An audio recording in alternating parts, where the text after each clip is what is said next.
You're a student at Rice University, and I'm studying political science, and I'm the Sisters Vice President for our MSA. Okay, nice to know you, everyone. So maybe we have MC here. We'll be opening the session. Please.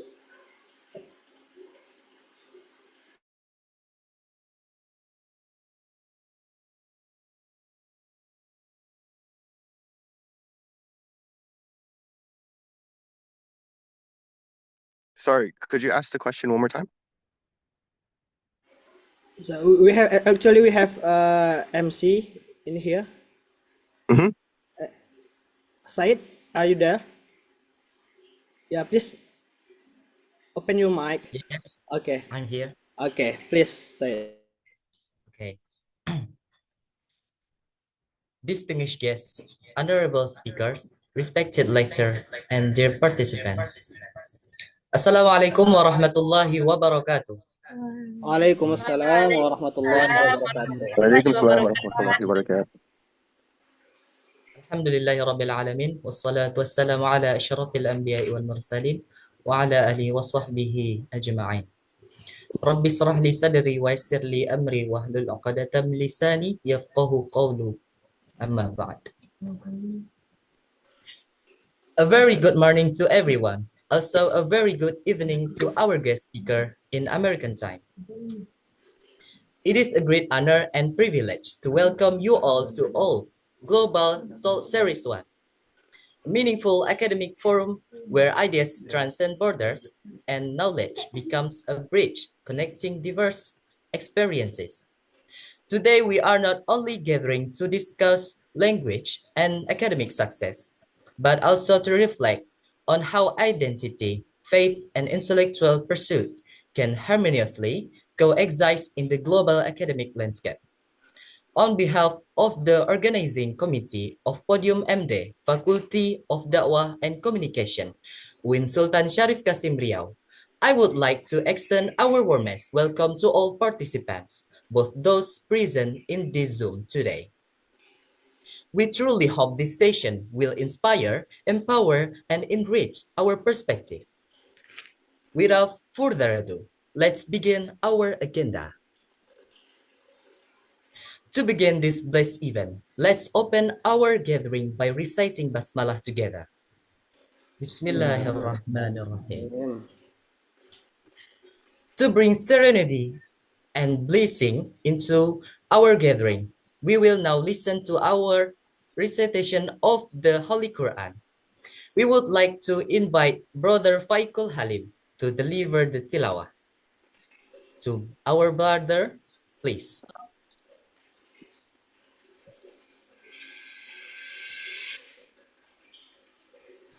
Assalamualaikum warahmatullahi wabarakatuh. Waalaikumsalam warahmatullahi wabarakatuh. أعوذ بالله من الشيطان الرجيم. بسم الله الرحمن الرحيم. الرحمن علم القرآن خلق الإنسان علمه البيان الشمس والقمر بحسبان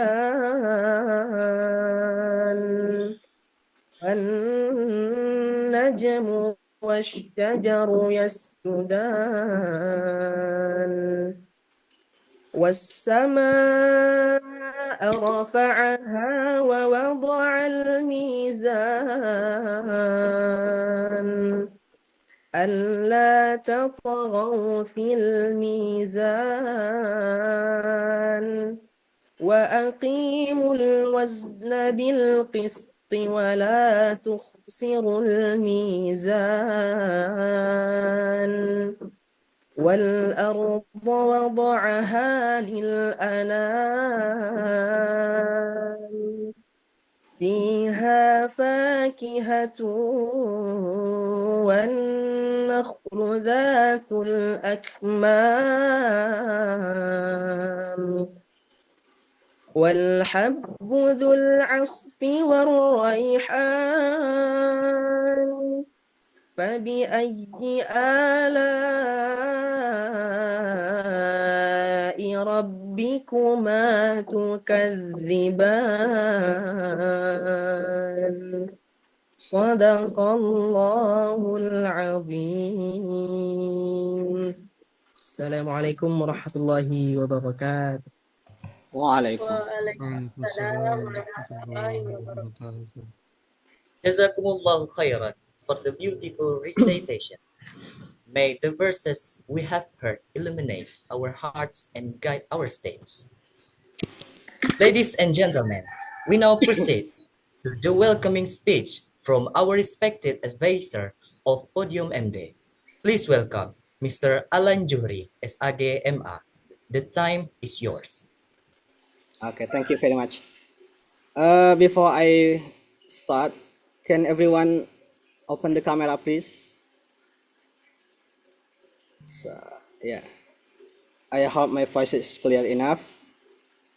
Assalamualaikum warahmatullahi wabarakatuh. Distinguished Waalaikumsalam speakers, warahmatullahi wabarakatuh. honorable moderators, and also respected hosts, and lovely audiences and participants. Good morning in Indonesia time and maybe good evening in America time.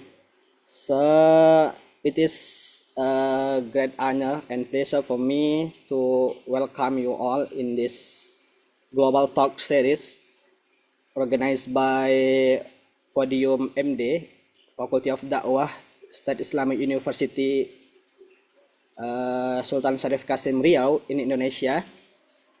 So as a founder and advisor, if I may give a brief introduction.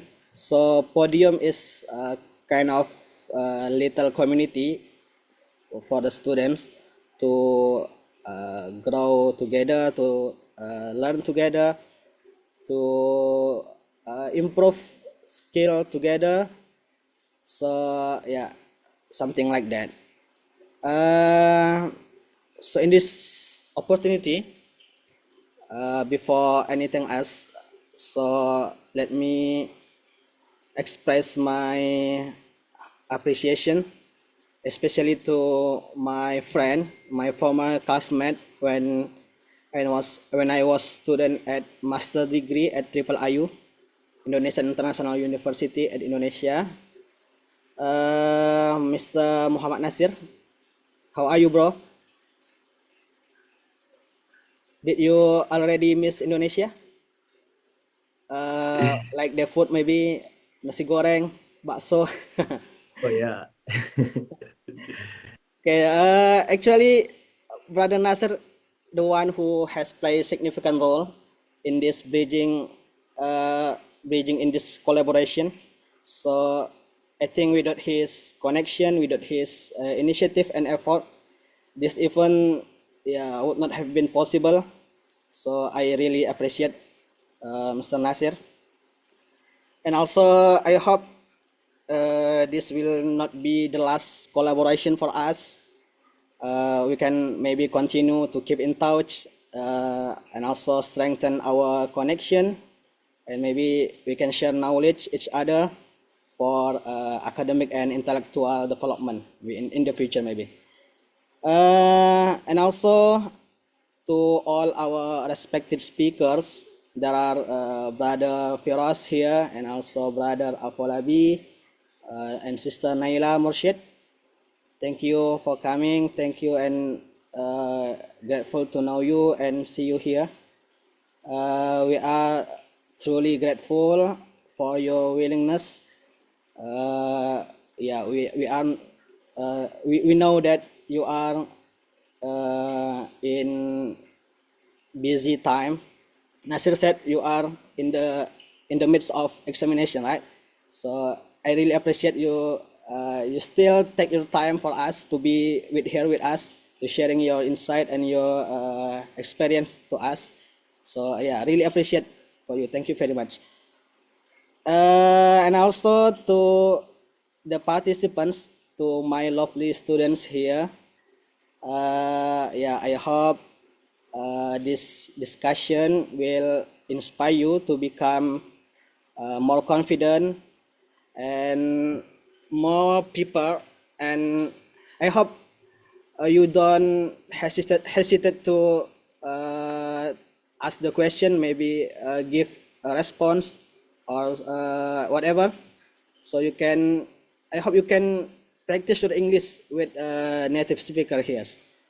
So also, hopefully this event bring us not only knowledge, but also a meaningful connection and yeah, new perspective for us. Maybe that's all for me. Thank you very much for your attention. Yeah, I hope you can enjoy the talk. You can engage. I very encourage you to my students to actively engage with this discussion, so you can listen carefully, take a notes, or prepare a question or a discussion for this session. Yeah. Again, thank you very much. Assalamualaikum warahmatullahi wabarakatuh. وعليكم السلام ورحمة الله وبركاته. Thank you very much, Mr. Alan Juhri, for the insightful and inspiring remarks. Next, we will hear a welcoming speech and introduction from our respected host. We would like to invite Brother Muhammad Nasir, a PhD student at Rice University, Texas, USA, to deliver the remarks. Please welcome.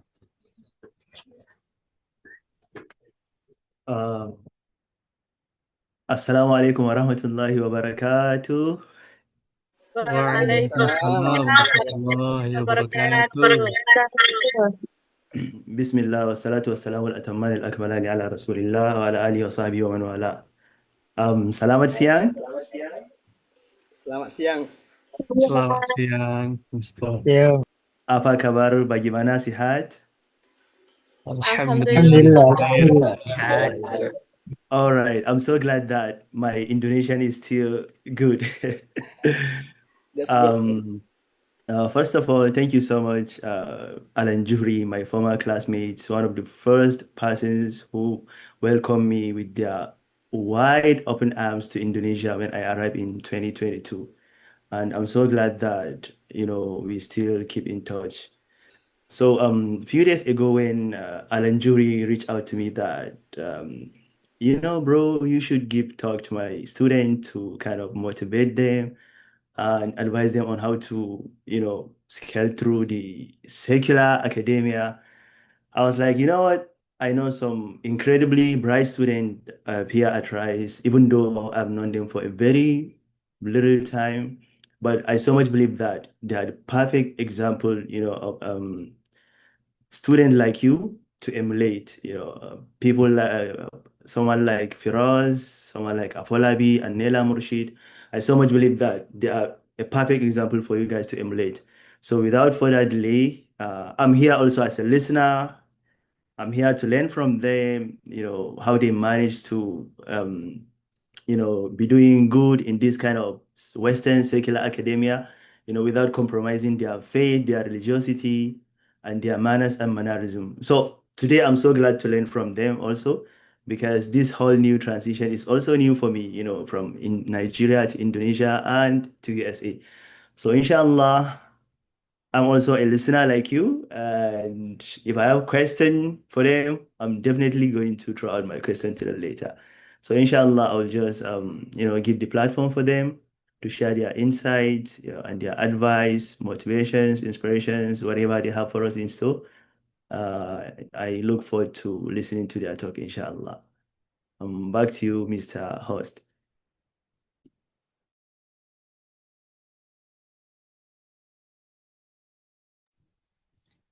Thank you for the warm and encouraged words. Distinguished guests and dear participants, we have now come to the end of the opening session. Before we move to the main session, allow me to express our sincere appreciation to all speakers and participants who have joined us today, especially our distinguished speaker from Rice University, Afolabi Durola, Naila Murshid, and Brother Muhammad Firoz Abbas, as well as our host, Brother Muhammad Nasir, who made this session possible. Ladies and gentlemen, we will now proceed to the main session, Global Talk, which will be guided by our moderator, Chinto Hasanah Fitri. Without further ado, I would like to hand over the session to her. Chinto Hasanah Fitri, the floor is yours. All right. Assalamualaikum warahmatullahi wabarakatuh. Waalaikumsalam warahmatullahi Waalaikumsalam warahmatullahi Warahmatullahi wabarakatuh. Okay.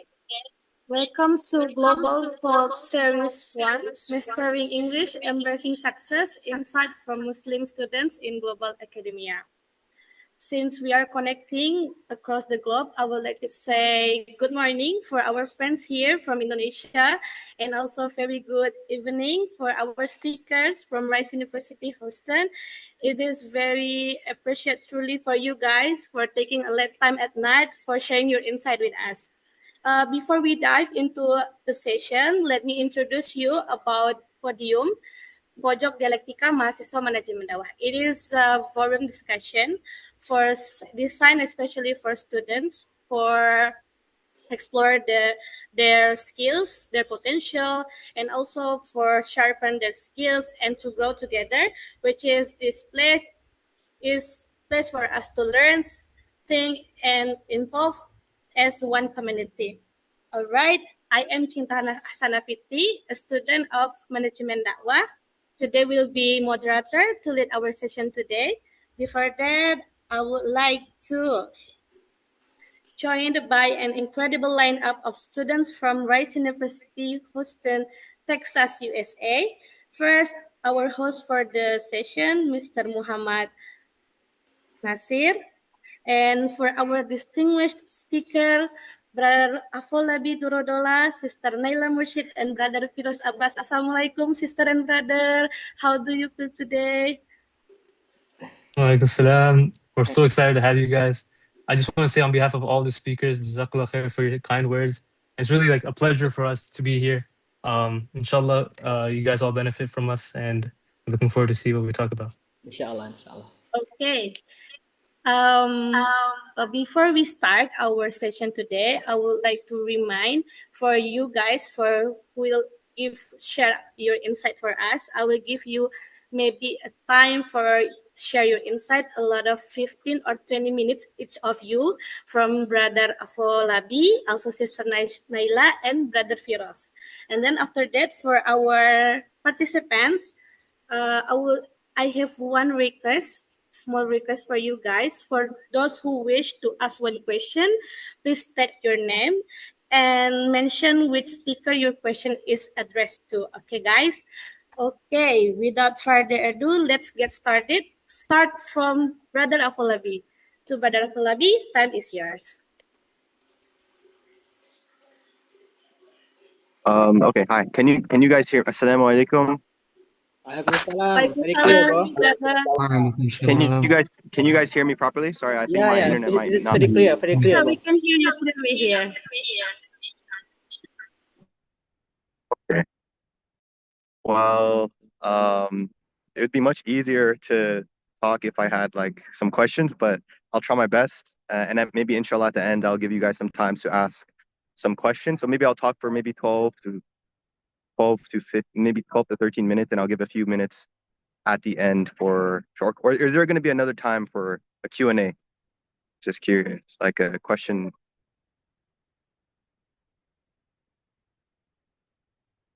Sorry, brother, is that you mean directly to the Q&A session without sharing your insight for studying in global academia? Okay, so I should just speak about my experience now without any questions for now. Yeah. We wanna know your experience to learn in USA as a Muslim student. Okay. Yeah. So I would say that it's definitely a different experience. I mean, I'm going to Rice now, and if you're going to go to a different school, then it might be the the the feeling of like in maybe in Indonesia, maybe six or maybe eight out of every 10 people are Muslim, or like you have a very big community of Muslims there. But I would say that um, in in the United States, that's not the case. So you may feel um, very isolated in the sense, and I think that's very dangerous because it can affect your religion in the sense that you don't have it's not as easy, right? So let me give you a very good example or a short example. So imagine if you have five friends, right? And they're five of your friends, they're always going to the gym, right? Now, mashallah, maybe they're brothers or whether I don't know, sisters or something, I don't know. And they're trying to get very muscular and big and whatnot. Um, but eventually something happens and you and your five friends go separate ways, right? Then you're gonna notice it's gonna be very hard to go to the gym, and maybe you might not have as much motivation. You might struggle with your dieting and all these things. It's a kind of a strange example, maybe, but in the same way, it's your iman and your religion also gets affected, right? So with no community around you, maybe you might feel like it's harder to pray, or you might feel like it's harder to do certain things that you found very easy in Indonesia, right? Um, Another thing is food, right? So food, a lot of restaurants here in the United States, maybe you're not going to have a halal options, right? So um, like many chicken places, actually they're not halal. Many restaurants they're not halal. For halal meat, maybe you'll go to any grocery store, the store for the food, and they will have the halal meat and the gummies or I mean the candies. They are halal, and you don't have to worry. You can just eat it, right? In the United States, it's completely different. Actually, it's the opposite, I'd say. Like maybe in Indonesia, you think, oh, it's halal until someone tells me it's not halal. No, no, no. United States, it's like everything is haram until someone says it's halal, and that's the way that it's gonna be. Unfortunately, I mean that's just how it is right now. So that's another big change. But Alhamdulillah, um, there is a good if you look properly, there's a good environment here for Muslims. There's a good community here for Muslims. So don't be, I wouldn't say be afraid necessarily, but it just is something to keep mind of, right? Like if you want to stay on top of your deen and you want to stay on top of your religion and your Islam and you want to make sure that you're on the straight path, then you have to put some more effort in on yes. And let me think. In regards to academia, so if you're coming to the United States and you're going to colleges, um, it can be very um, easy to fall into some of the traps um, that are maybe more. It's hard because everyone's doing it here in the West, right? So, for example, maybe um,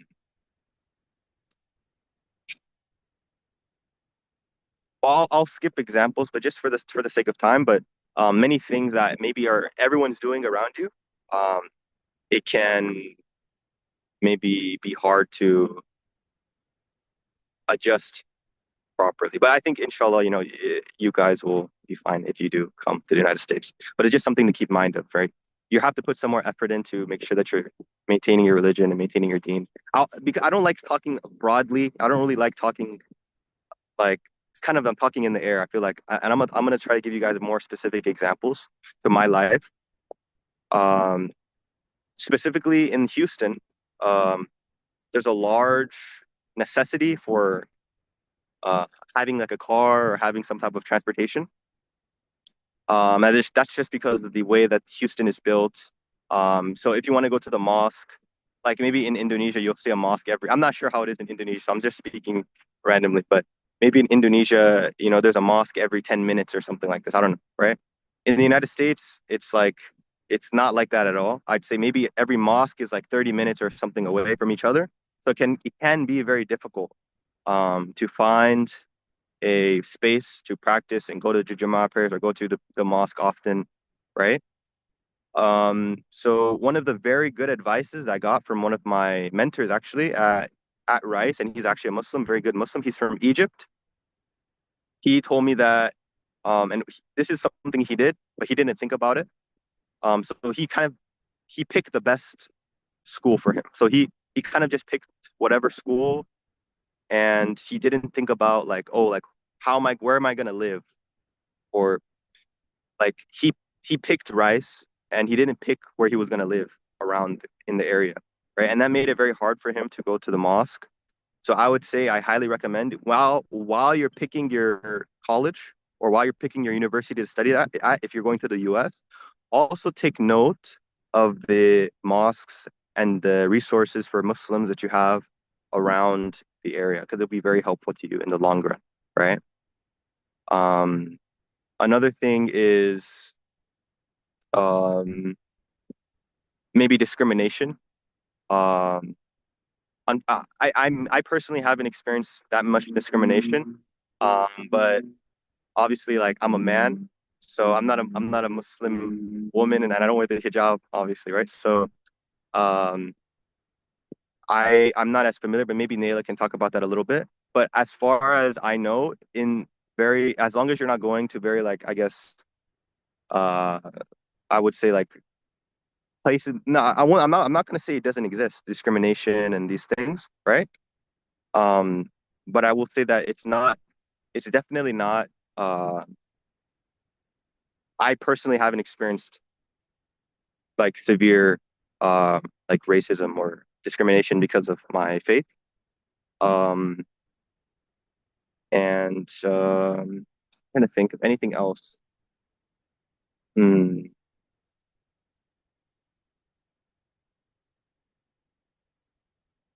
Hmm. I don't know. I feel like I've said a very kind of, I know it was very brief, but I don't know anything else I should say. Studies are the same, I think.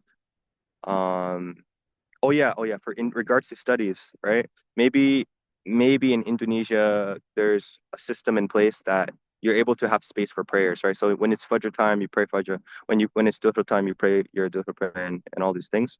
But in the United States, there's no regard.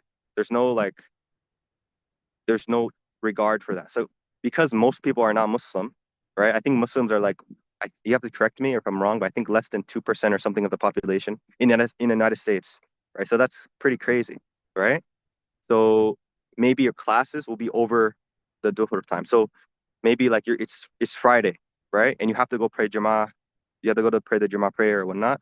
Your classes will still go over that time. So there's no like, hey, oh, like obviously you can request to the administration to maybe change the time or whatnot, but there's no like you're gonna have to push for that, right? It's not gonna be already there built in for you.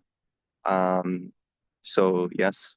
Um, but but I'm saying a lot of things, but I'm just trying to say as much as possible. But um, the Muslim community in the United States, because it's so small, I'd say that they're more maybe tightly knit. So there's more sense of, oh, like we're a minority here, so we have to stick together very closely, right? So in that sense, I think it's a very good community for the most part.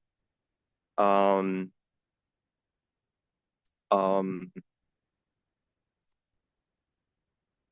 um, Now I could talk about secularism. I could talk about like a lot of the isms and a lot of the like maybe corruptions that the West is causing in Islam. But that'll be too long of a conversation. So I'll just say this briefly.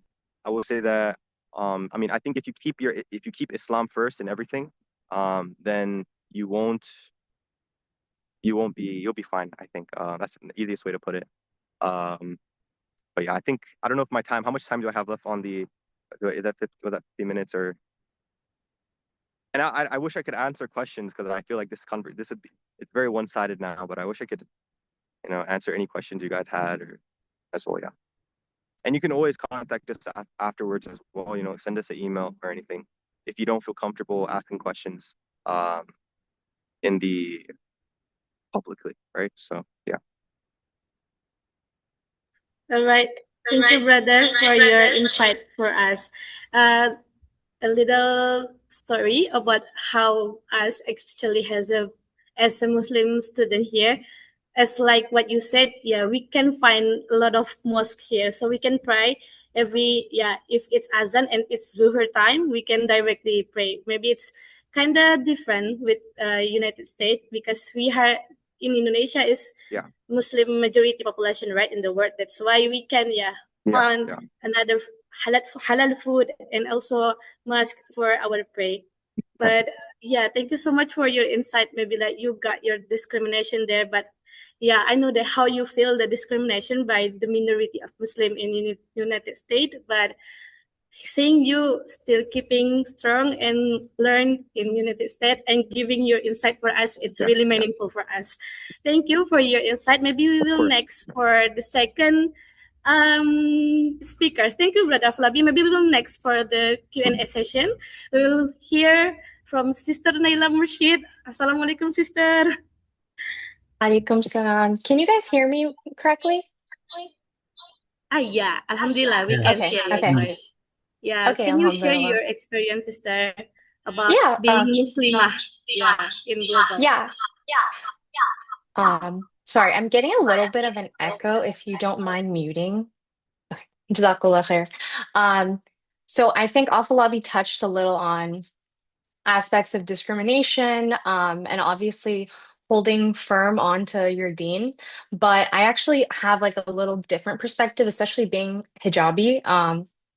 I think being in a secular space actually inspires me to do a lot more good. And that's because a lot of the time people are meeting a benefit of being in a secular space or somewhere that you are one of the only Muslims is that you get to unfortunately have the burden of representing Islam. And that can feel heavy sometimes, but that also has like a lot of potential to do really good. So one thing I really want to just like emphasize when studying anywhere really, but specifically in secular spaces like the US, is really holding on to your adab and etiquette in every which way because people will see that the most. And majority of the interactions you're going to be having with people, it's going to be just like you're talking, you're studying, you run into people, and people will remember your character the most. So how patient you are with people, how modest you are, how respectful you are, how forgiving and honest you are.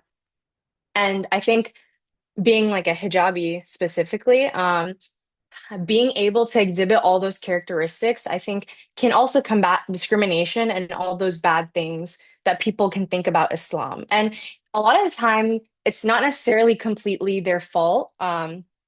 There's a lot of things that people see on the news, and they start thinking these like different things about Islam. And that's not to say that they're bad. That's just like how they grew up. But I think what's so amazing about being Muslim in these secular spaces is that Allah is basically giving you the chance to change that a little, and show how Islam is beautiful and how we carry ourselves as Muslims. And so that's one thing I would say. But second, I think Afalabi touched on this a little, and I would definitely emphasize this with I think my experience in the MSA and whatnot is just finding a community, a good Muslim community. And that's not to say to like completely isolate yourself from everybody, because as I said, you can be like a good positive influence on so many different people that you meet. But those core friendships, should be and are really nice to have like with Muslim friends, and finding a good community. I think I forgot the hadith, but I think it's Sahih Bukhari, but I'm not sure. But it's essentially saying like uh righteous company or good company is like going into a perfume store, and bad company is like I think a blacksmith shop. So, in the sense that even if you walk into a perfume store and you don't touch anything, and you leave, you'll still smell beautiful leaving. And so that goes to show just like finding good community and like influences that will keep you strong. Because I think sometimes it can feel isolating, especially in like spaces where there's a lot of fitna. But having like really, really good friends, like I can personally say, I have Rice is like a small school in general, and we have a lot of different things like drinking culture and party culture within our institutions. But I found it so easy to just like stay away from those like spaces just because I have such amazing Muslim sisters and friends that we can go out and go to restaurants, we go to the masjid, and we just do fun things and still have fun while studying. But we do everything within halal means. So just finding a community and really just making the effort. I think also people get scared to like, especially I totally understand there's a lot of international students that come and can feel intimidated by meeting all these like American Muslims because we assume that like there's like a little bit of a culture barrier and whatnot. But at the end of the day, we're all Muslim brothers and sisters. And everyone is a lot more welcoming than you think, and there's no reason to be scared, and really just like putting yourself forward and just be active in trying to find a community, and inshallah Allah will give that to you. So yeah, and that's like what I would say on like the Islamic aspects of it. I know that there was also, I saw on the flyer and I think someone mentioned talking about mastering like academic English. And as a political science major, I'm constantly reading and writing, and that's kind of like all I do. So I also just wanted to like speak a little on that because I think like academic English like is very different than like colloquial English, and it's even as like a student who's like lived in the US for my whole life essentially. It can be like a tough time reading academic English sometimes. So I think I just have like two tips for that. First is to read analytically and not passively. So I think a lot of time people will tell you to like better your English, just read. And I think that's good advice. Like, obviously, reading is amazing and you should do that. But I also think it's important to not just pick something up and read it constantly, but to actually like stop and think about what you just read and think about the structure of whatever you just read, the arguments, evidence, how the author like is structuring a sentence or what they're trying to get across. So just essentially like not reading passively and making notes. I think just like reflecting is like really, really important for academic English. And it's a tool that is like I notice in my classmates, like it makes and breaks a difference. We all read the same thing, but there's a few people that gain a lot more from whatever they just read. So yeah, just taking time to reflect. But number two is just like reading a variety of things. I was joking that the best way to like learn English is like to watch movies and stuff. And that's great, alhamdulillah. But also just like reading a variety of things, watching a variety of things. I think understanding the diversity of how people speak or how people present information is really important, and just like familiarizing yourself with different ways people present information is really important. So yeah, sorry, I just like ran through it, but those are my little tips and like for this discussion today. Okay, I will note that your word, sister, for academic English tips that first we have to read the structure, the vocabulary that we sometimes don't know, and a second tips is watching the movies. But yeah, I'm really sorry. I do the same way. I also watch the movies. I watch some reality show from United States for for knowing their accent, language, and information, and emphasize that how you keep your hijab along in United States. Thank you so much for your insight, sister. And maybe the next one, Brother Firas Abbas, for your insight sharing for us. Can you tell us a lot of experience from you, brother? Time is yours. Right, for sure. Assalamu alaikum, everyone. Um, alhamdulillah, I think Afalabi and Neela covered a lot of great points and things that both of them said that I think I'll also continue to say because they're so important is community, right? um, you a lot of the times you're probably going to be the only Muslim in your class, or you're going to be the only Muslim in the workplace. Um, and like Nila said, like you pick up from the people around you, right? If you're surrounding yourself with non-Muslims, then you might start picking up on their habits, even if it's unintentional. You might prioritize things that Muslims prioritize more, or you might prioritize less. And it's very, very, very important for you to find a community of Muslims, right? So if you're going to academia, for example, try to find like a Muslim student association. And if it doesn't exist, try to make one, right? Try to find Muslims on campus and try to have some sort of a group. Maybe have a Jummah every Friday on campus, because that's what we do at Rice. Alhamdulillah, like we have our students come in, and even if it's only like 20 or 30 people, it's still good, alhamdulillah. Um, but if not, also just look for local masjids nearby. I think every major city in America has a masjid.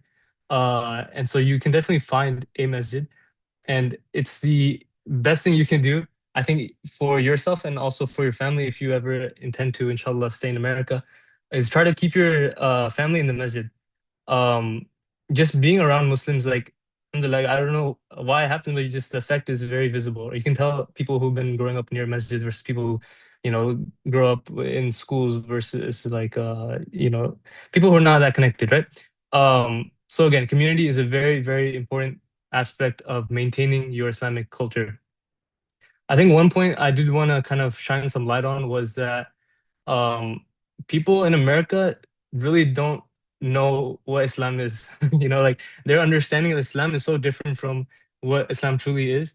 And a lot of the times they'll ask you questions that you'll be like, I thought that you guys knew this, right? I think one time during Ramadan when we were fasting, right? People were asking us like, are you allowed to eat warm foods for iftar? I was like, yeah, why not? They said, oh, all my friends, they only eat cold food. I was like, oh, it's probably because they're so thirsty, they don't want to eat anything warm. So like you have to understand, people will ask you questions, right? They're very curious. And so you should have some degree of knowledge of Islam. Like try to learn as much of Islam as you can. Even when you're in America, there's ways to learn here as well, right? Just keep constantly seeking knowledge. I think the Prophet ﷺ said that like whoever seeks a path to knowledge, Allah opens a path to him for Jannah, right? So it's an act of ibadah as well. Like seeking knowledge doesn't even have to be religious knowledge. Secular knowledge, when you guys come here to study academia, it's a form of ibadah. If you work with honesty and integrity, right, that's another form of ibadah. Everything you do can be a form of ibadah if you have the correct intentions, right? So just study for the right reasons, do everything for the right reasons. Don't uh concede on your values, right? So what that means is like, if you have to choose between your career or doing something that's haram, like of course, you know what, like Allah is a Razak, right? He's gonna provide for you. So if you think in this moment maybe like your job might be in jeopardy because you might do something that goes because they're forcing you to do something that's against Islam, have trust in Allah, right? Like just be like, look, sorry, I can't do this. This is against my religion. Um, and just be your own advocate, right? A lot of times when I joined this EMS class at Rice, and they told me I have to shave off my entire beard. And I was like, look, it's a religious reason. I don't want to shave my beard. And we kept going back and forth for almost an entire month. And finally they're like, okay, it's fine, whatever. Right. So don't be afraid of that. Like if you have the correct intentions, maybe you lose the opportunity, right? But look, there's better opportunities waiting for you. Don't concede on your values and be a good role model for Islam. I think, like one of the points that Naila mentioned was that, of course, one of the ways that we show that we're Muslim is our character and adab. And I think this is more relevant for guys as well, because at least with the sisters, when you're wearing a hijab, it's like a symbol of Islam. Like people know you're Muslims by wearing hijab, right? The way that people know guys are Muslims is through their akhlaq, is through their adab, is how they act, right? The way they deal with people and working, the way they talk, right? Like a Muslim should be practicing ihsan, right? Like excellence. You have to be the best version that you can be of yourself. Don't be the bottom of your class. Don't be weak or afraid of others. Like try to be the best that you can, and be a good role model for Islam.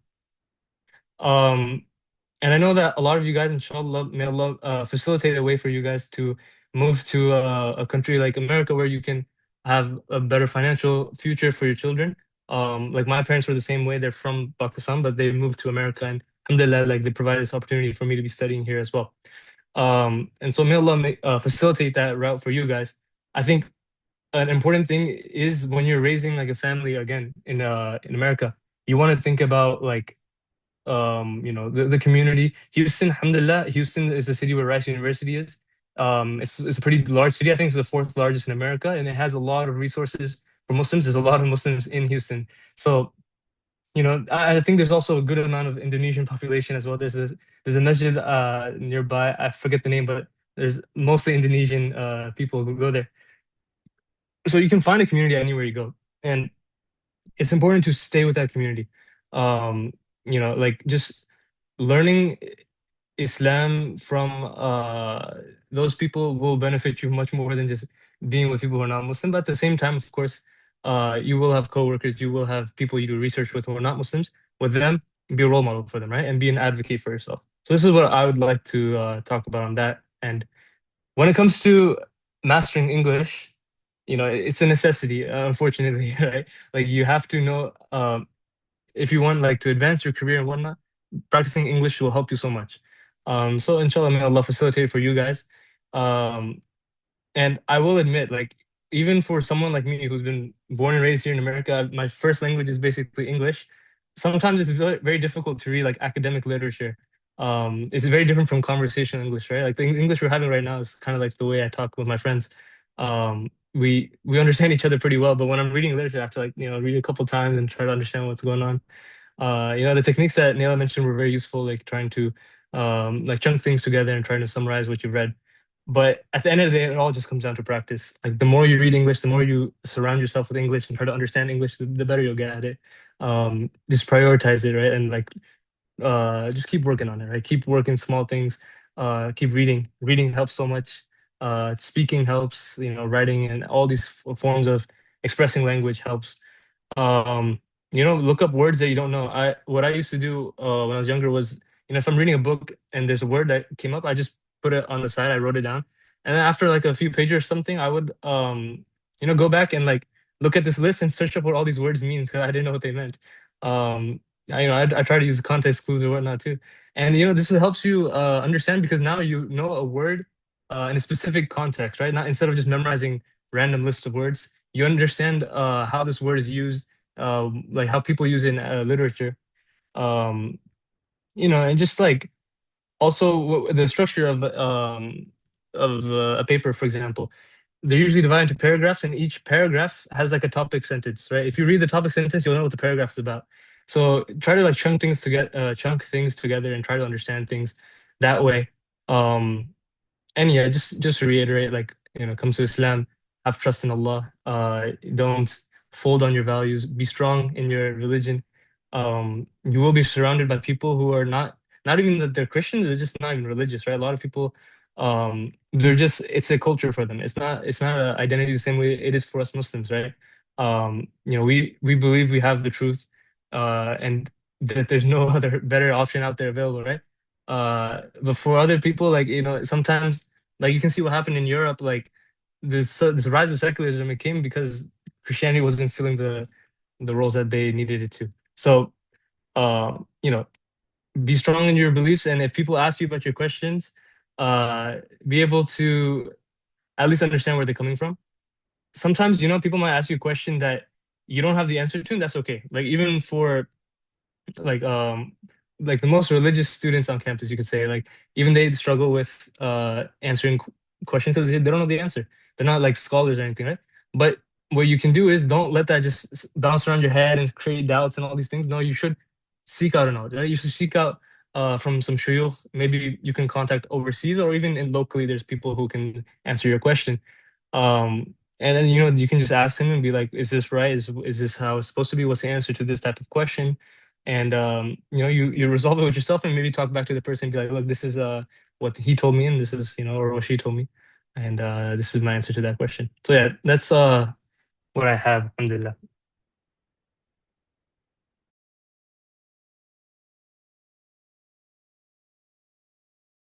All right, thank you, brother, for your insight for us.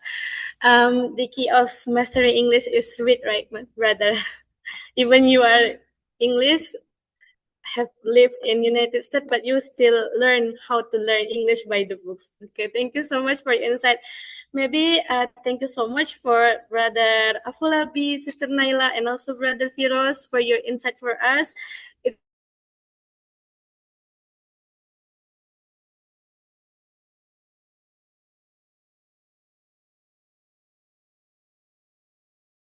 Inspiring us and motivating us to learn more English, even our first language for our study. And please clearly mention the speaker which is you ask to. Maybe who wanna ask? Please raise your hand, guys. Please raise your hand. I mean. First question. Actually, I have question, but I will let another participant first for question for asking. Okay, maybe none of you guys, or can I start for one question first? All right, just 1 second. So I know my Indonesian people, you guys are very, very shy. If you feel shy at this moment, just kindly drop your question in the chat box. All right? How does that sound? Okay. All right. But can I ask one question for each speaker? Yeah, I need a perspective from you, brother and sister, about how do you keep maintain your deed in United States, especially for Sister Naila, which is Muslimah, wearing hijabi. Like, how do you still keep maintain, like, maybe from social media, not posting like faces or anything else, and also the strategy for still being Muslim and proud to be Islam. Another strategy, and if not on community, if you don't find the community, maybe I try to search some scholarship for study in United States too. But yeah, I'm still scared because I never go to another country before. Even me, as in Indonesia, I never go to another island, especially me. I am in Sumatra, but I never go to Java. I never go to Makassar. I never go to Kalimantan Island. So yeah, a little scared for me, but I wanna insight. I wanna hear your motivation for me that I can be brave to go. That I am not alone as a Muslimah. Maybe that's a question for me. I really need your insight for me. Thank you.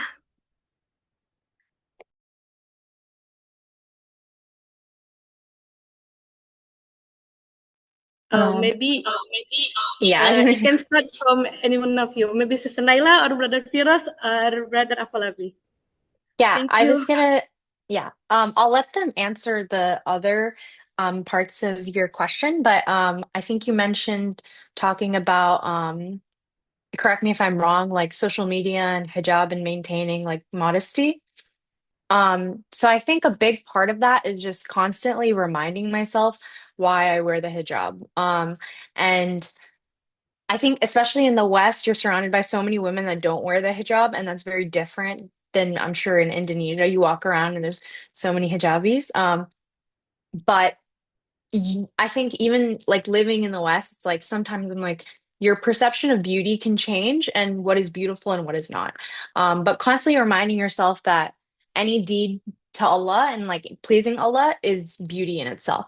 So reminding myself that I wear the hijab like for Allah and no other reason. Um, and just constantly it's just like having that taqwa. And again, we mentioned it before, but finding a community, I think especially having other women who do like emphasize haya and modesty and the hijab, it makes it so much easier when you have people to talk to who can relate to you in that sense. So confiding in people, obviously that can understand you, and reminding yourself why you're wearing the hijab, and especially with posting on social media, you might feel like tempted to. You're seeing everyone else do it, but again, maybe I'm oversimplifying it. But constantly checking your intentions. Why am I doing this? Um, and just constantly reflecting every single day. It's so easy in other countries to just put on a hijab. You're not thinking too much. Um, and obviously it's still difficult regardless, but there's so much beauty in also like putting it on and struggling a little. And Allah will always see that and reward you for that. Yeah, and I think to continue off of her point, you know, besides the community aspect, which I still think is probably like the best way to maintain your deen in a secular setting, there's also just having the trust in Allah, right? Knowing that everything that Allah commands you to do is for your benefit. You know, it's like someone who he made a game, right? And he's telling you how to win the game, and how this is how people lose the game, right? We literally have the way to win, right? So just know that everything that you do is for your benefit. But you know, also at the same time, we are human. We have certain desires, and sometimes we fall short, right? Sometimes we do something that we shouldn't have done, and we regret it. You know, and that's the point. Like, so we're not meant to be perfect and like sinless, right? And make no sins ever. You know, we're meant to make sins, but ask for forgiveness and keep coming back, right? If you make a mistake, just be in that cycle of repentance and turning back to Allah, right? That's, I think, the most important thing you can do every time you're struggling with your desires and you do fall short of it. Another thing to do is like when you are struggling with your desires, um, besides reminding yourself that it's you know better for you not to fall into these things, is find maybe like halal ways to satisfy certain things, right? Like if you I I guess an example you can think is if you feel left out because people are like your coworkers are non-Muslims and they're all like going to a party to drink, right? You can invite them to a party to your home and like it could involve no drinking, it just be food and talk and stuff like that, right? Like you know, in that way that you're not left out, but at the same time you're not doing something that's haram. So just like trying to be, I guess, a bit creative within, trying to find ways to satisfy your whatever desires you have in a halal way. Um, and also, I think another point to emphasize is that it's normal in a way to feel isolated sometimes for being Muslim.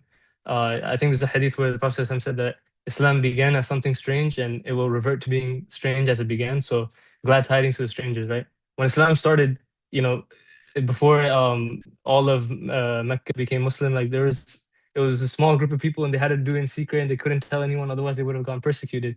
Alhamdulillah, we're not that level where we're getting persecuted in America, but you know, sometimes it does feel like isolating. And so just know that this is how it's meant to be. It was going to revert to being this way. So you know, be confident in your religion. Don't fold on it, and you know, just try to be living your life with intentionality, not just heedlessly or with ghafla.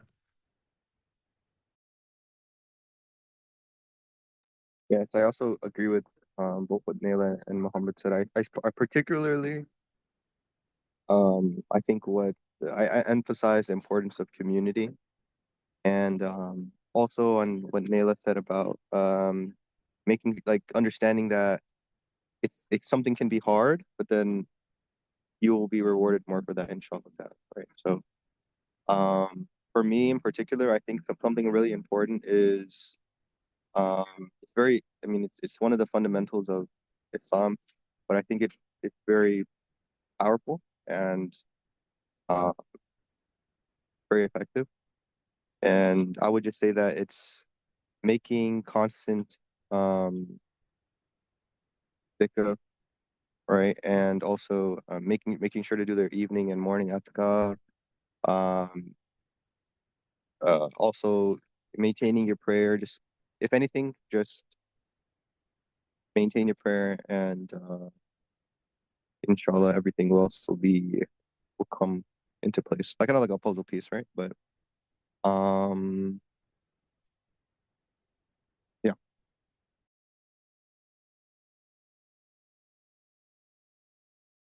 All right, thank you, brother and sister, for answering my question. In the chat group, there is two questions. First, beside English proficiency, what skills are essential to success in global academia? Maybe one of you or what? Maybe you, brother and sister, can answer this question. The second question is, what is your view on the current conflict between America and Muslim countries? And what is the situation there? By Adrian. Sorry, maaf ya. Um, before you go ahead and answer the question, is it okay if we just take to, talking about the first question, which is uh, how to kind of improve, you guys' English proficiency. I don't want us to dive into the politics thing, but I don't know if Naila, Firoz, Afolabi, if you guys want to talk about that, I'm fine. But I mean, basically, that's not what this space is supposed to, care out for. But I mean, yeah, the choice is yours. So, yeah. Yeah. I'll talk about the English proficiency, and I'll briefly mention my views on the political state of the, or I guess the relationship between America and the Muslim world, and how we as Muslim Americans should probably think about it. But in terms of, what skills are essential to succeed in global academia besides English, I think, having a good uh, work ethic in a way, kind of like being able to balance your time is very important. You don't want to sometimes get stuck in the lab or like wherever you may go for like 10 hours and you're just working, working, working, and then you neglect everything else. Because this will cause burnout, right? And I'm sure most of us have experienced things like this before, where you're so engrossed in your work that you neglect other duties that you have. So it's very important, I think, earlier on, before you even come to America, to try to work on your time management skills. Um, and being able to, I guess in a way you can think of it like budgeting, but for your other currency, which is time instead of money. Um, Another, I think, key skill to have in global academia is honestly just to like be more curious, because with um, curiosity drives your interest, and with interest you learn more, right? You become a sponge and you just soak up knowledge. And so like really try to be as curious as you can and try to really understand how things work.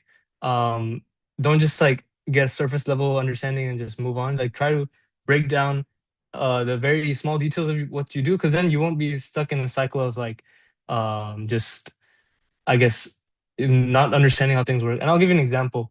In my lab, right, we it's a biological lab, so we design plasmids, which is like circular DNA, to inject into certain bacteria so that they can make the proteins, right? I had no idea how to do any of this before joining my lab. And so when my mentor, when she was telling me how things work, right, I was just trying to like catch it as fast as I can so I can work on things. But this led to like almost the entire semester of me just kept messing up and keep like having errors in my research, right? And finally I decided, let me sit down and try to really understand how this thing works. And I realized I was doing all this wrong. And so I worked through everything. I fixed all the problems that we had, and alhamdulillah, started working. And so it'll hold you back if you don't, if you brush things off, right? So try to be as curious as you can and try to let that drive your um, research. And just a brief statement, I guess, on the political aspects. I think this is a unanimous view for all American Muslims, is that um, we all of us heavily condemn what America is doing to the Middle East. None of us support anything that's America is doing, all the things that they've caused, right? At the same time, they're this is our tax money, and we can't not pay our taxes, right? That would be illegal, right? Um, and it's just sad because there's a sense of helplessness that comes a little bit. We don't really know how we can avoid that, right? Um, especially like what's happening in Palestine, for example, right? May Allah liberate them. Um, we're just trying to like all of us show our support for Palestine as much as we can. We try to, boycotting products. We try to show up to protests to maybe affect some change in the laws and whatnot. But at the end of the day, like we still have to, follow the rules of our country. We can't necessarily um, just straight up like start doing illegal stuff and not pay our taxes and not do this, right? And so finding that balance sometimes it's difficult for sure. We feel a lot of like conflict in our heart trying to do this, and inshallah, may Allah make it an easier way for us to find a way to help them. I think everyone is trying to find ways that we can help. Any donation that we can give, any support that we can send anytime, even like just re-uploading stories on Instagram, for example. Like this is the smallest thing that we can do to help. We're all trying our best, inshallah. Um, and that's what I have to say on that. I was gonna say for the first question, I really wanted to emphasize networking. I think we obviously work hard and study hard, but a lot of the time, in a lot of different industries in the US, it's comes down to a lot of time you'll get an opportunity from someone or someone you talk to and whatnot. So again, just like not being afraid to reach out to people, and like have the confidence to go up to someone that you don't know, and like seek help from them and you know take from everyone like knowledge, and obviously also help others and extend your hand when you can. And so just networking and getting to know everyone is something that's very, very important, I think, to succeeding in a lot of different ways. And then for the second question, I basically had kind of the same answer, as Feroz or Mohammed. Just that we obviously all condemn the atrocities that the US commits, to any country, whether it's Muslim or not, but also recognizing that you have in the US and any country, but specifically in the US, we have certain freedoms. And not only that, but you excelling in your industry, and increasing influence can put you in a position to, inshallah, in the future, have the US operate a little differently. So trying to be a good influence anywhere you can, I think, for a lot of Muslims, specifically in, we'll just say like the political scene or even in like a lot of business dealings, people kind of curb on their values. But I think achieving like excellence in a field and then using that, position of power in a good way, can be so beneficial. And I know that's like very small in the like large, scheme of things, but obviously you're not going to change the state of a country and a state and what it's doing with, small amount of time. These like political processes take a very long time to do. So my view obviously is that you condemn it, but also anytime you see a chance to do good, you do it. And anytime you see something bad, you speak out against it as much as you can.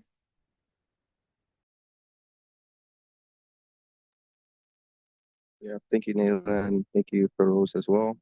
I'm gonna kind of reiterate like uh a lot of the things they said. My understanding is that your network and your community around you, even in an academic space, can drastically impact your enjoyment of the research or whatever you're doing. If you're coming to do research here in the United States, I highly recommend uh, having at least 3 labs that you can switch between, um, just so that you know you're a good fit. Um, and in regards to networking and community, uh, yeah, if you can make sure that your lab mates are people who are able to collaborate, people who are able to share and whatnot, all these things, then I think that will make your research experience or your academia research, your experience in academia so much more satisfying and enriching. Um, with regard to the second question, I mean, obviously we condemn everything that the United States is doing overseas. And I'd actually argue that like a large percentage of Americans, not non even non-Muslims, uh don't it's not like so when you think of like American, I want you to understand that there's kind of a difference between like an American citizen and then the American government. Um, whether we're talking about Democrats or Republicans, which are the major parties in the United States, basically the two major uh political parties in the United States. Um, now I would say that most Republicans don't want to be in Iran or be in the Middle East or overseas in war. When I say that, I mean like people who are in the people, right? And also Democrats are the same way, which is basically like so both sides basically people don't want to be out killing or basically doing all this stuff. However, now politically, like if you look at the government and whatnot, um, now they are obviously funded by organizations like APAC and whatnot. So yeah, that's my. But yeah, just repeating what Nayla said. Can't do advocating for justice where we can, and condemning the wrong we see where we can. Um, but I would say particularly for you international students, I would say it's better to maybe not speak on such matters publicly, simply because there has been an increase in unjust and vile kind of like deportations and whatnot. So I'd say if you're coming to the United States, and I don't think you should really speak on matter like that publicly if you can, for the time being. But in your heart, of course, and obviously in your other actions, inshallah, you guys can fight in that way. Thank you for the answer, brother and sister. We are so sorry for the sensitive question before. We're so sorry for the sensitive question. Okay. We're so sorry before. And I think there is another question from Said, our MC. Said, open mic first. Okay, thank you, the moderator. Uh, I don't really understand English very well, but I can understand what the speakers say, but not all, but the some words I can understand. Okay, the question is, being a Muslim minority, there must not be easy. How do you maintain your faith in that kind of culture and environment? Um, from what I know, in America, there's a lot of like drinking party, yeah, that's things like that. So, uh, how do you deal with that? Thank you. That's my question. I could just briefly. So actually, interestingly enough, I don't know if I'm actually I wasn't born a Muslim actually, so I'm actually a revert to Islam. Alhamdulillah. And I would say the answer to that question is, um, I would. It might be hard to maybe conceptual. It might be hard to understand, because you guys are living in Indonesia and kind of the culture and the culture, Indonesian culture and Islam is very closely aligned. It's kind of, you know, melded together. But I want to emphasize that Islam is a religion. Islam is its own thing, and then culture is a different thing, right? So my understanding is that Islam is the truth, right? And I don't want to sound arrogant, and I don't want to sound like supremacist or whatever these things. But the reality is, Islam is the truth. Islam is the haqq. Islam is um, something that is above culture, right? So even if you see all these people partying, drinking, doing all this stuff, haram stuff, whatever, I mean, that doesn't change the reality, right? That Islam is um, something that is undeniable, right? And if I'm sure you guys know all about the miracles of the Quran, and you hear it over and over again, and if you grow up with these things, you might become desensitized to these matters.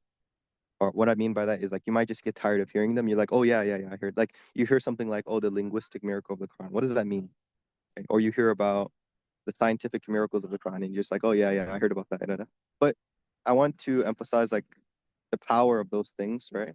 When you're in the United States or when you're in any secular country, I want you guys to remember that you guys are on the truth, right? Not in an arrogant way, right? Not saying I'm better than this person, I'm better than you. No, no, no. It's just that it's like the sun is bright in the sky, or the sky is blue, or something like this. That's how Islam is true. It's the same thing, right? So just reaffirming that, um, like just remembering that in your heart, and it's very powerful for me, and I think also for you guys as well. You know. also calling your family, if you can call your family often, stay in communication with your family or friends back home. I think it'll help a lot. Sharing things, right? For example, your first time in America, you see a girl and she's like wearing nothing, or it's like, oh my gosh, this lady, she's like, what is she doing? She's crazy. She's wearing nothing. No, instead of instead of maybe keeping it to yourself or whatever, right? Share that with your friends or something. Say, hey, oh my gosh, not to be backbiting or not to be like saying this, like gossiping or whatever, but just to share your experience and to kind of connect with the people back home. I think it can be something that will help you a lot, right? So I mean, inshallah, and of course Allah knows best, and may Allah forgive me if I say anything incorrectly, but yeah. I think another important thing to recognize is that I think the vast majority of people there who are not Muslims, to some level, are not going to force you to do anything. They're not going to be like, oh, if you don't drink with us, we're not going to be your friends anymore, stuff like that. Like, nobody does this. Um, but, you know, when you do get in situations like that, it's like if you have a cup of water, somebody puts like a drop of poison in and they ask you to drink, you're like, no, of course not, right? Because even with that small drop, you might still get hurt. The same thing happens with these kind of things that are like haram, right? You don't want to, even for one moment, like fold on your thing and be like, fold on your deen and be like, okay, maybe this one time I'll drink one cup. It'll just be one cup. I'll make this, safar later. Like, no, you don't want to do that. Try to set your boundaries up front. Because if you let one time slide, then they'll they'll remember that. They'll be like, didn't you drink that one time? Oh, it's what's the problem? You've done it before, right? Nothing happened. And things like that. Be strong in your Islam. And so the question comes, like, how do you become strong in your Islam? And it's just like a reiteration of all the points we've been making, right? Like having Muslim friends, they'll keep you in check. They'll be like, making sure you're being a good Muslim. Having trust in Allah, like knowing that if you're leaving something for the sake of Allah, Allah's gonna give you something better, right? And just know that everything that is forbidden for you is forbidden for a reason, right? It's haram for a reason. It's not just for no reason. There is harm in those things. And so, again, like just advocate for yourself and be like, look, this is something I cannot do and I will not do. So don't don't make me do it. And inshallah, may Allah make it easy for all of you guys whenever you do, inshallah, come to America if you're able to.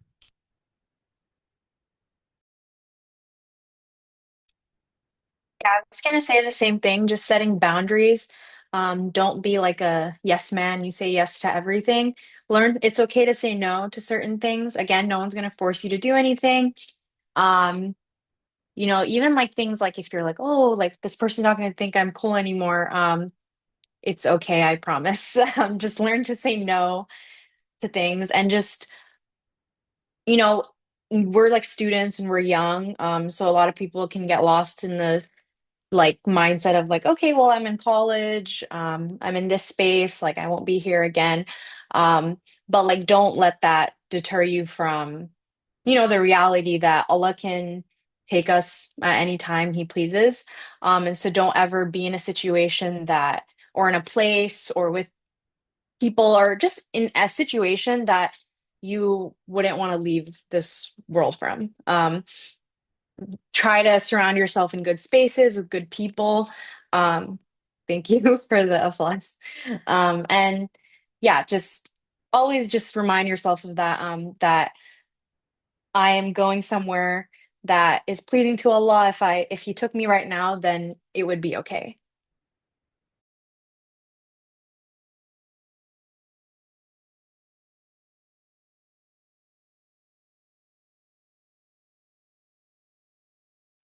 Oh, I can see many people raising their hands, meaning that we got a couple of questions.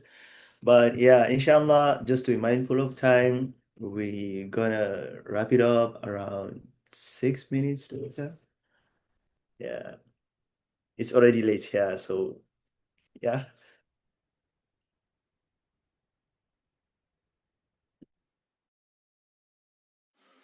I think Booty had his hand raised before, so we can hear his question.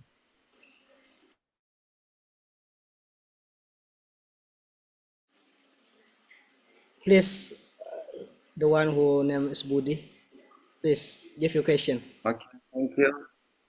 My brother, Muhammad Firas Abbas. I'm sorry I can't open the camera because my network connection is very poor.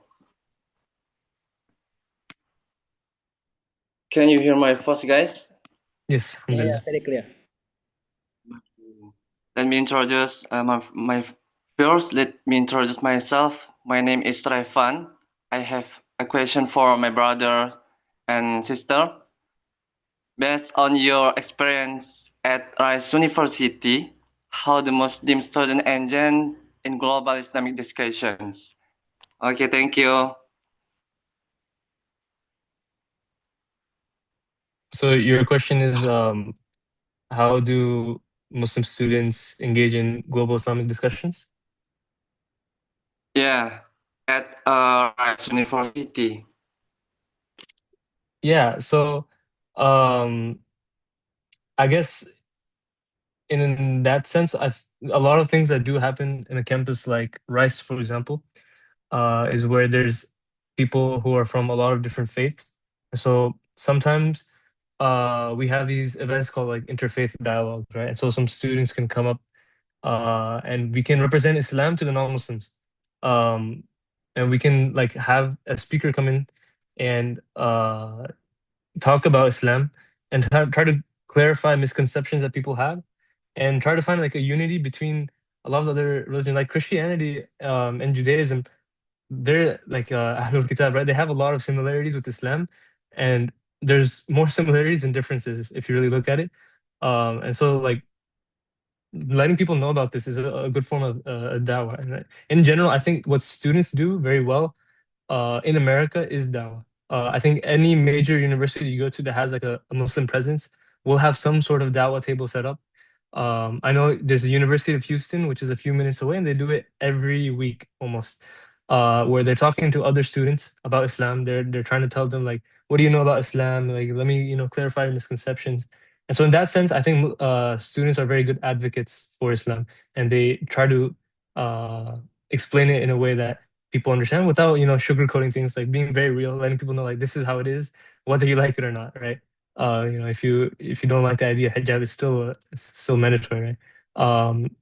But yeah, alhamdulillah, I think that's one of the biggest steps that Muslim students take is doing dawah to non-Muslims um, all across America, not just at Rice.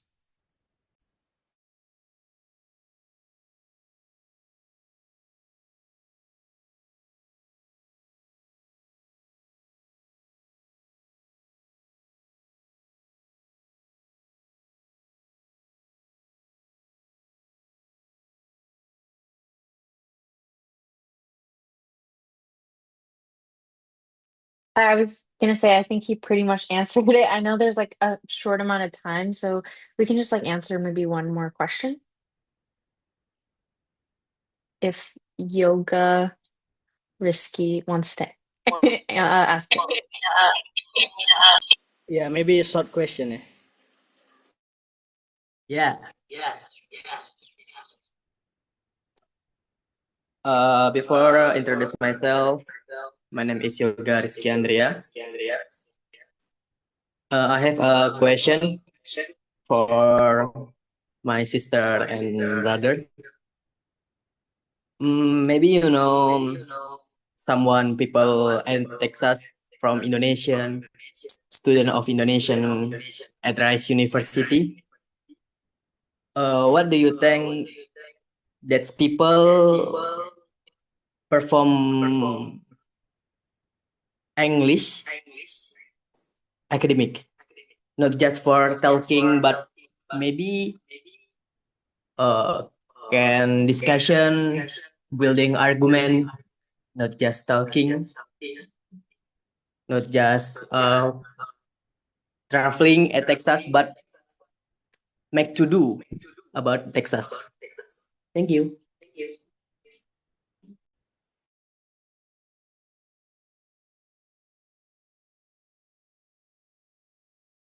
So, if I understood your question correctly, you're asking just like about your English proficiency outside of conversational English.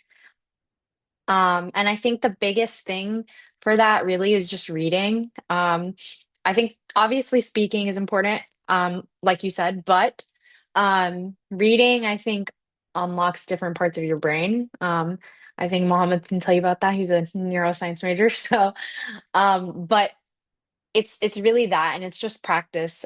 So constantly reading in your free time. Find things that you enjoy. Obviously, you don't have to like read like boring papers or books all the time. Find something of your interest is that it's enjoyable, but also that you're learning and constantly engaging with, especially language. It's not something that you're just like you're memorizing like grammar and structure and words. Language is something that it needs to be practiced. You basically use it or you lose it. So constantly reading. Uh, what about Indonesian that takes us to success meet? Are you asking Or if we know any like students from Indonesia who and how their English is at campus? Oh yeah, uh, I know someone from Indonesia. He's from Kalimantan, and I think his English is good. I mean, with practice, of course, as the saying goes, practice makes perfect, right? Yeah, practice makes perfect. So I think it's pretty much easier to kind of learn English, especially when you kind of try to employ those skills shared by Naila and others. So for me, I think it's just first and foremost is confidence. Okay. When I was in Indonesia, I always tell my student that you have to have the confidence to speak. Don't be shy to make mistakes. Just speak, be yourself, okay? And then practice, and practice. I think that's the only way you can, learn the language. I mean, myself, I'm not a native speaker of English. It's not my first language. It's well, it's second, but I still don't, I prefer, I'm not really comfortable speaking English, but again, with practice, I think it's kind of, become a habit. So you just have to practice. Yeah, to answer the question, I think the guy from Indonesia, when he speaks so good that you wouldn't even think that he's from Indonesia, you know. So I believe it's years of practicing, reading. That's just the important things. There is no other ways about that. You just have to read and you have to practice. Yeah, practice among your colleagues. Do not be shy. Just practice. So that's the key point, I think. Yeah, and again, to add to that, if you guys want to reach out to anybody who is, like this particular guy who's Indonesian at Rice, I can share you his email. Alan, I'm going to share your email with your advisor, Alan, right here. Maybe you can reach out to him, ask about the opportunities, scholarship opportunities, and yeah, how he even reached to this stage, which I believe it's not easy because you guys have to deal with TOEFL, IELTS, and all of those stuff. But I feel he's in the right position to put you through those things. So yeah, that's it. okay, thank you very much. Thank you so much for our brother and sister that have answered our question. Thank you so much for your insightful. Maybe we can inspiring and motivating by your answer. For last, can we take a picture, brother and sister? Maybe we can make memories from this. And please open your camera, please. For taking picture, guys. Sister Naila, I've seen you. How come I didn't see another face here? Okay, I will count. 1, 2, 3. Wait. One more. 1, 2, 3. Yay! I'm so happy. Thank you so much for your time. I think it's been late night there in Texas. We are so sorry for taking your time. Hope this will be back to you again for your inshallah. Thank you so much. Thank you. Okay, I will close. We are Assalamualaikum. sorry for our mistakes, that for sensitive question or maybe our word or how do we speak. Maybe you don't understand a little bit what I'm saying. I'm so sorry for my word and for mistakes. Wassalamualaikum warahmatullahi wabarakatuh. Thank you for our Alaikum speakers and Thank salam. you, also Professor Nasir Mr. and Brother Muhammad. Firas, Sister Naila, and Brother Farabi. See you. Jazakallah khair. It was our pleasure to speak. We'd love to continue to have conversations with you guys and help in any way we can. So inshallah, don't be afraid to reach out to us. And alhamdulillah, we had a lot of fun speaking. So inshallah, it'd be really nice to work with you guys again in the future. Yeah, and again, like I Yeah. said, trust me, guys, Afolabi, Naila, Froz are perfect examples for you guys to emulate. So inshallah, again, I'm gonna talk to them. If they're okay, I can share their emails with you. Feel free to reach out to them, asking for guidance, um, and other things like that. So yeah, inshallah. And thank you so much. I'm sending my infinite gratitude to you guys, Firoz, Afolabi, and Naila, for making time to join us. I know you guys are super busy. I'm busy. I'm doing PhD. It's crazy, but yeah, alhamdulillah. So inshallah, I hope that this is going to be a kind of continuous Yeah. initiative. And my friend Alan here, we are going to reach, to other universities. We have a lot of friends that are, alhamdulillah, in a kind of tenure track positions all over, Indonesia, Singapore, and Malaysia. So inshallah, this is just the beginning of something great. And I hope that you guys, MSA at Rice in general, are going to, be supporting this kind of global Islamic initiative. Yeah, that's my praising. But yeah. So thank you so much. Jazakumullahu khaira. Assalamu alaikum wa rahmatullahi wa barakatuh. Waalaikum salam wa rahmatullahi wa barakatuh. See you. Alaikum salam wa rahmatullahi wa barakatuh. Hope we can meet directly. Thank you so much.